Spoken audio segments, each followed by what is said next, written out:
श्री स्वामी समर्थ। अक्षय तृतीया हा हिंदू धर्मातील अत्यंत शुभ सण असून हा दिवस 3.5 मुहूर्तांपैकी एक असल्याने याला शुभ दिवस देखील म्हटलं जातं। या दिवशी काही वस्तू खरेदी करणं अत्यंत भरभराटीचे लक्षण मानलं जातं। देवी लक्ष्मी आणि भगवान विष्णू यांची पूजा केल्याने त्यांचा कृपा आशीर्वाद या दिवशी आपल्याला मिळत असतो। घरामध्ये सुख शांती येते, समृद्धी येते, प्रगतीचे मार्ग खुले होतात, दिवसेंदिवस आपली प्रगती होत राहते असं देखील म्हणतात। अक्षय तृतीयाच्या दिवशी आपण अक्षय पात्र कसे भरावे, अक्षय पात्र म्हणजे नेमके काय, अक्षय पात्राची पूजा कशी करावी, नंतर या अक्षय पात्राचं आपल्याला काय करायचं, कोणतं साहित्य वापरावं, त्यानंतर त्या साहित्याचं काय करावं, अक्षय पात्राविषयीची संपूर्ण माहिती देणारा व्हिडिओ आज मी तुमच्यासाठी घेऊन आलेली आहे। त्यासाठी व्हिडिओ शेवटपर्यंत पहा। चॅनलवर नवीन असाल तर नक्की सबस्क्राईब करा। चला तर मग वेळ न घालवता आजच्या व्हिडिओला सुरुवात करूया। हिंदू पंचांगानुसार वैशाख महिन्यातील शुक्ल पक्षातील तृतीया तिथीला अक्षय तृतीया हा सण साजरा केला जातो। हा दिवस 3.5 मुहूर्तांपैकी एक शुभ मुहूर्त मानला जातो।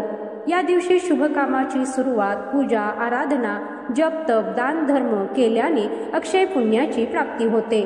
तसेच या दिवशी सोने, चांदी, वाहन, प्रॉपर्टी खरेदी करणं देखील शुभ मानलं जातं। यंदा अक्षय तृतीयेची तिथी 29 एप्रिल रोजी संध्याकाळी 5:31 सुरू होईल आणि 30 एप्रिल रोजी दुपारी 2:12 समाप्त होईल।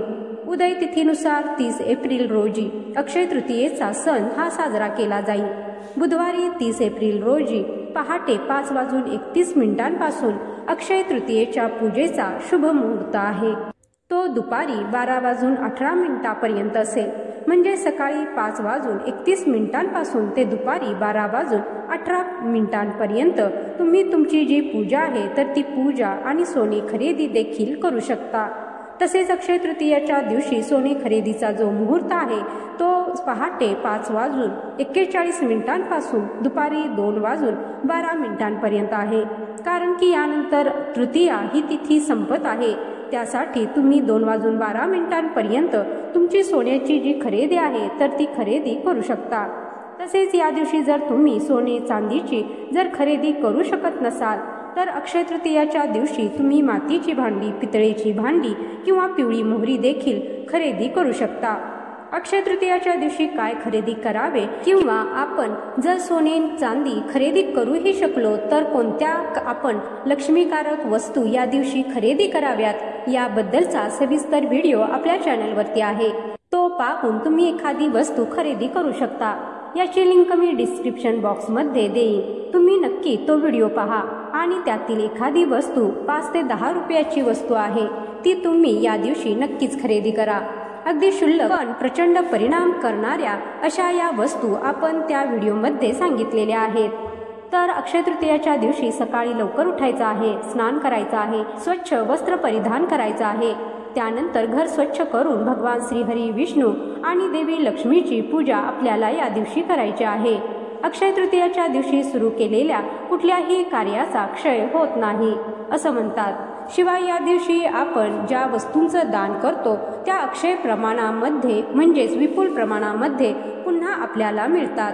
म्हणूनच अक्षय तृतीयेचं विशेष महत्त्व मानलं जातं आणि या दिवशी दान करण्याला देखील अनन्यसाधारण महत्त्व आहे। भारतीय संस्कृतीचा इतिहास आणि काही पौराणिक कथेनुसार अक्षय तृतीयेला अनेक महत्त्वाच्या घटना घडल्या आहेत। पौराणिक कथेनुसार असं सांगण्यात येतं की या दिवशी भगवान श्री गणेशांनी वेद महर्षी व्यासांना महाभारताचे काव्य सांगण्यास सुरुवात केली होती। त्यामुळे महाभारताच्या इतिहासामध्ये देखील अक्षय तृतीयाला महत्त्व आहे। अक्षय तृतीया हा दिवस भगवान विष्णूंचा 6वा अवतार मानल्या जाणाऱ्या भगवान परशुराम यांचा जन्मदिवस देखील आहे। परशुराम हे जमदग्नी आणि रेणुका देवी यांचे पुत्र होते। अक्षय तृतीयाच्या दिवशीच नरनारायण आणि हरिग्रीव यांचा जन्म देखील झाला होता।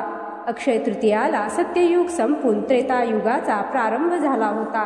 अक्षय तृतीया हा माता अन्नपूर्णेचा देखील जन्मदिवस आहे अशी देखील मान्यता आहे।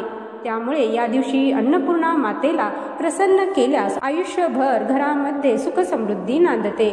अक्षय तृतीयाला भगवान श्रीकृष्णाने मित्र सुदामाचे दारिद्र्य संपवले होते, त्यामुळे हा दिवस जीवनामध्ये सुख समृद्धी देणारा आहे असं देखील म्हटलं जातं.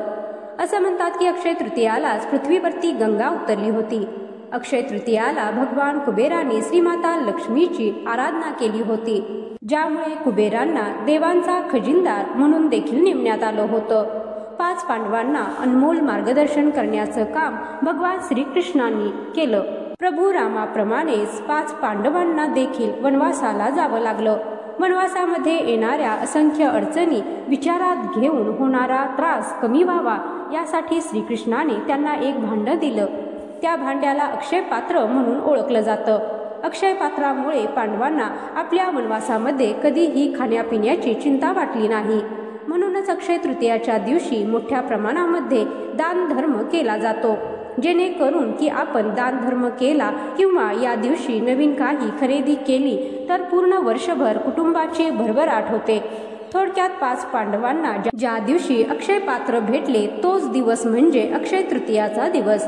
अक्षय तृतीयेच्या शुभ दिवशी आपल्याला लक्ष्मी पूजनासोबतच मातीचं एक भांडं घ्यायचं आहे आणि त्याची आपण अक्षय पात्र म्हणून पूजा करायची आहे. अक्षय पात्र म्हणजे काय तर त्याचा कधीही क्षय न होणारं पात्र. त्यामध्ये आपण ज्या कोणत्याही वस्तू ठेवतो तर त्यामुळे लक्ष्मी माता ही आपल्याकडे खेचली जाते आणि आपल्या घरामध्ये अखंड माता लक्ष्मी नांदते. घरामध्ये धनधान्य यांची कमतरता भासत नाही. घरामध्ये कोणत्याही प्रकारची कमतरता न भासता घरामध्ये सुख समृद्धी येते. यासाठी अक्षय पात्र अक्षय तृतीयाच्या दिवशी आपल्याला भरायचं आहे. अक्षय पात्र भरण्यासाठी आपल्याला एक मातीचं भांडं घ्यायचं आहे. तुम्ही एखादं मातीचं भांडं घ्या किंवा तुम्ही पितळेचं किंवा तांब्याचा कलश घेऊ शकता. शक्यतो तांब्याचा कलश किंवा मातीचं भांडं घेण्याला प्राधान्य द्यावं. मातीचं भांडं या दिवशी खरेदी करणं देखील अत्यंत शुभ मानलं जातं.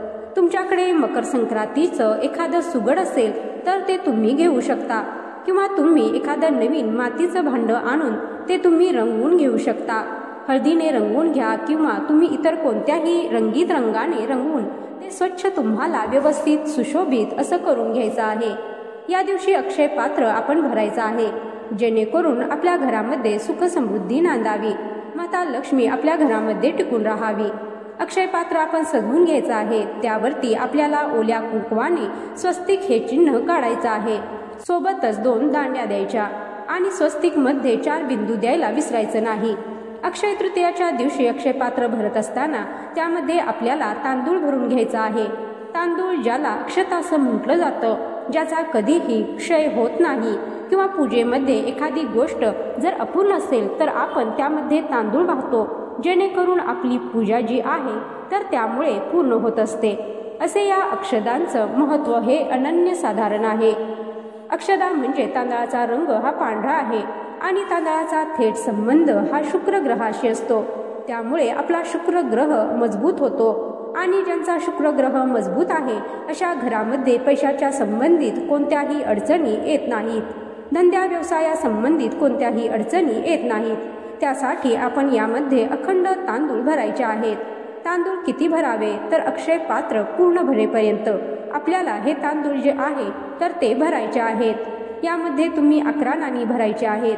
जेवढं महत्त्व नोटेला आहे त्याच्या दुप्पट महत्त्व हे नाण्यांना आहे. माता लक्ष्मी स्वरूप अशी ही नाणी समजली जातात. त्यासाठी यामध्ये आपल्याला 11 किंवा 21 नाणी भरून घ्यायची आहेत.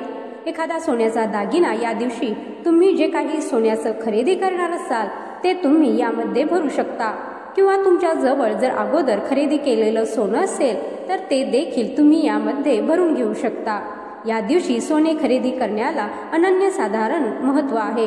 तुम्ही सोने खरेदी करू शकत नसाल तरी देखील घरातील जे काही सोनं आहे तर ते सोनं आपल्याला यामध्ये ठेवायचं आहे, जेणेकरून आपल्या घरामध्ये सोनं हे येत राहील. यासाठी सोन्याची पूजा आपल्याला लक्ष्मी स्वरूप समजून यामध्ये करायची आहे. त्यानंतर यामध्ये तुम्ही लक्ष्मी स्वरूप तुम्हाला ज्या वस्तू उपलब्ध आहेत तर त्या ठेवू शकता. जसे की 11 लवंगा असेल, 11 वेलची असेल किंवा 11 कवड्या असतील, 11 गोमती चक्र असतील, म्हणजे जे काही लक्ष्मी स्वरूप वस्तू आहेत तर त्या वस्तू तुम्ही यामध्ये भरू शकता. थोडक्यात काय तर माता लक्ष्मीला प्रसन्न करणाऱ्या, माता लक्ष्मीला आकर्षित करणाऱ्या अशा वस्तू तुम्ही यामध्ये भरू शकता. त्यानंतर तुम्ही सुटे पैसे, त्यानंतर तुम्ही हळकुंड, सोनं अशा वस्तू ज्या आहेत, लवंगा, वेलची किंवा ज्या तमालपत्र अशा वस्तू आहेत त्या तुम्ही यामध्ये भरू शकता। किंवा अशा साध्या सोप्या पद्धतीने फक्त तांदूळ भरून त्यामध्ये तुम्ही 11 किंवा 21 नाणी, एखादी पैशाची नोट, एखादा सोन्याचा दागिना भरला तरी सुद्धा चालेल। म्हणजे तुमच्याकडे जेवढे उपलब्ध आहे तेवढं तुम्ही त्यामध्ये भरू शकता। त्यानंतर हळदी कुंकू लावायचं आहे, अक्षता वाहायच्या आहेत, फुल वाहायचं, धूप दीप निरंजन दाखवून घ्यायचं आहे। अशा प्रकारे अक्षय पात्राची पूजा आपल्याला करायची आहे। अक्षय पात्राची पूजा केल्यानंतर अक्षय पात्राला सिद्ध करण्यासाठी आपल्याला अक्षय पात्रासमोर बसून आसन टाकून बसायचं आहे आणि आपल्याला 16 वेळा श्री सुक्ताचा पाठ करायचा आहे। 1 वेळा विष्णू सहस्त्रनाम किंवा व्यंकटेश स्तोत्राचा पाठ करायचा आहे। 16 वेळा विष्णू गायत्री मंत्र, 16 वेळा लक्ष्मी गायत्री मंत्र याचा तुम्हाला जप करायचा आहे। त्यानंतर 1 वेळा तुम्ही कुलदेवतेचा मंत्र, 1 वेळा गुरुचा मंत्र देखील म्हणू शकता। असे मंत्र जप केल्याने हे जे पात्र आहे तर ते सिद्ध होतं आणि आपल्या घरामध्ये धनधान्य हे टिकून राहतं। यानंतर आपल्याला हे अक्षय पात्र आहे तर ते दिवसभर आपण जिथे पूजा केलेली आहे तिथेच ठेवून द्यायचं आहे आणि दुसऱ्या दिवशी सकाळी तुम्हाला हे अक्षय पात्र काढायचं आहे। त्या अगोदर पूजेची उत्तर पूजा आपल्याला करावी लागेल। त्यासाठी आपल्याला सर्व पूजेच्या समोर आपल्याला एखादा दिवा लावून घ्यायचा आहे, अगरबत्ती लावून घ्यायचा आहे। नैवेद्यामध्ये तुम्ही दूध, साखर, खडी साखराचा, फळाचा, ज्याचा कशाचा उपलब्ध आहे तर त्याचा नैवेद्य दाखवायचा आहे आणि नैवेद्य दाखवल्यानंतर तुम्हाला थोड्या वेळानंतर धूप दीप आरती करून थोड्या वेळाने ही जी पूजा आहे तर ती काढायची आहे। पूजा काढण्या अगोदर आपण त्यावरती थोडीशी अक्षता वाहायची आहेत। आगमन, पुनरागमन असं सांगायचं आहे। क्षमा प्रार्थना करायची आहे। काही जर चुकला असेल, राहून गेलं असेल तर माफी मागायची आहे आणि त्यानंतर आपण जेव्हा अक्षय पात्र काढू तर त्यावेळेस जे अक्षय पात्र आहे तर थोडंसं उत्तरेकडे सरकवायचं आहे आणि थोड्या वेळानंतर हे अक्षय पात्र जे आहे तर ते आपल्याला काढायला सुरुवात करायची आहे। त्यामध्ये भरलेले जे धान्य तांदूळ आहे तर ते आपल्याला रोज जे तांदूळ आपण जेवणामध्ये जे रोजचे तांदूळ ठेवतो त्यामध्ये ठेवायचं आहे। जी नाणी आहेत किंवा ज्या कवड्या किंवा वेलची, लवंग किंवा अशा काही तुम्ही लक्ष्मीकारक वस्तू ठेवलेल्या असतील तर त्या तुम्ही लाल कपड्यामध्ये गुंडाळून त्या तुम्ही तिजोरीमध्ये ठेवू शकता। आणि जे तुमचे दागिने आहेत तर तुम्ही जिथे दागिने ठेवत असाल तिथे ठेवून द्या। अशा प्रकारे त्यामध्ये असलेल्या ज्या वस्तू आहेत तर त्या आपण ठेवायच्या आहेत। हे अक्षय पात्र वर्षातून एकदाच आपल्याला भरायचं आहे। ही छोटीशी सेवा केल्याने आपल्यावरती माता लक्ष्मीचा आशीर्वाद राहतो आणि घरामध्ये अन्नधान्याची आणि लक्ष्मीची कमतरता कधीही भासत नाही। अक्षय तृतीयेची पूजा करत असताना लक्ष्मीच्या प्रिय अशा ज्या वस्तू आहेत तर त्या पूजेमध्ये आपण वापरायच्या आहेत। ज्यामध्ये दक्षिणावर्ती शंख असेल, श्रीयंत्र असेल, कवड्या असेल, नाणी असतील तर अशा ज्या काही वस्तू आहेत तर त्या आपण पूजेमध्ये वापरायच्या आहेत। त्यांची देखील पूजा करायची आहे। अक्षय तृतीयाच्या दिवशी हे अक्षय पात्राची पूजा का करावी तर आपल्या घरामध्ये देखील अक्षय प्रमाणामध्ये धनधान्य सुख समृद्धी राहावी यासाठी केलेला छोटासा प्रयत्न असेल हा। यासाठी तुम्ही ही पूजा नक्की करून पहा। यामुळे कोणतेही नुकसान न होता आपला त्यामध्ये फायदाच आहे। कारण की या अशा शुभ दिवशी आपण होईल तेवढी लक्ष्मी मातेची सेवा करतो, उपासना करतो, आराधना करतो। त्याचं पुण्यफळ हे आपल्याला अक्षयपटीने मिळत असतं। त्यासाठी हा छोटासा प्रयत्न किंवा छोटासा उपाय अक्षय तृतीयाच्या दिवशी नक्की करून पहा। नक्कीच तुम्हाला त्याचा चांगला अनुभव येईल। कोणताही उपाय करत असताना पूर्ण श्रद्धेने आणि भक्तीने केल्यास त्याचं शीघ्र फळ आपल्याला मिळत असतं। तर आजच्या व्हिडिओमध्ये अक्षय पात्राविषयीची संपूर्ण माहिती देण्याचा प्रयत्न केलेला आहे। व्हिडिओ आवडला असेल तर व्हिडिओला एक लाईक नक्की करा, जास्तीत जास्त लोकांपर्यंत शेअर करा। चॅनलवरती नवीन असाल तर नक्की सबस्क्राईब करा। व्हिडिओ शेवटपर्यंत पाहिल्याबद्दल धन्यवाद। जय श्री स्वामी समर्थ, जय माता लक्ष्मी।